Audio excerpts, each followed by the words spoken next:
his video buyback program by next month. Okay, if you got paid this past Friday, you probably noticed your check was looking a little light. The Social Security tax rate rose 2%, meaning Uncle Sam is taking more out of your check.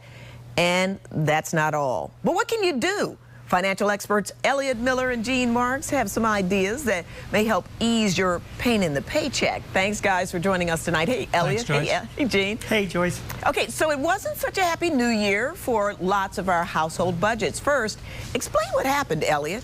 Well, we had a 2-year payroll tax holiday. That's the tax that we pay in for Medicare and Social Security. That holiday is over, so now we're back to the 6.2%. What this does, it raises that tax by 2%. If you make $50,000, your paycheck is about $1,000 a year lighter at this point. Oh, wow. Gene, so what are you telling some of your clients is the first thing they might want to do?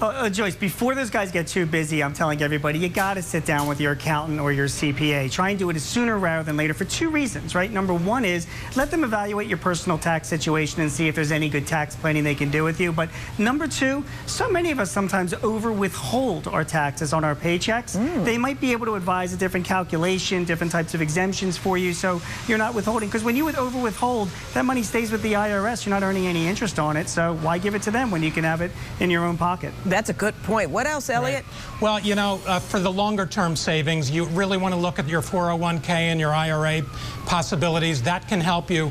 For the shorter term, in order to get money to keep doing that, what you want to do is look at all your loans. Maybe you can refinance your home. The interest rates are at record lows now. You want to look at your insurance policies. It's possible that you can save some money by raising your deductible a little bit. So if you can do that, then put it into a longer term savings plan. That could be a good choice. Joyce, if I can add one thing to that, 529 plans. Right. I have 3 kids in 12th grade ready to go to college. Don't even ask. But I tell you, those plans, 529 plans, you could put money away for higher education that is tax-free. So you can, for yourself or for your kids as well. So if you're looking to defer some of that income, it's a really, really good vehicle to do that. Good idea. What about small businesses? You own one, Gene. Yeah, the big thing is this.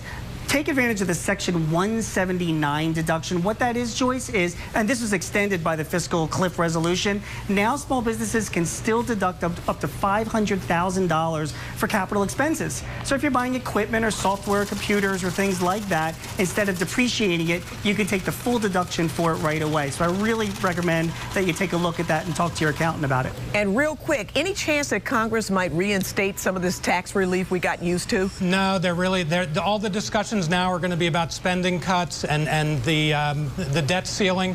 We're not really going to see any tax. In the longer term, we might get some tax reform, which could be helpful. All righty.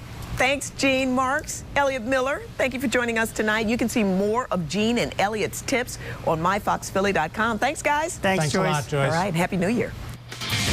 A little girl with a devastating condition is voted tops by her classmates. Next, how she got to be queen for a day. Plus, doctors turn to tablets to help treat patients. Coming up, the new apps that are changing the health.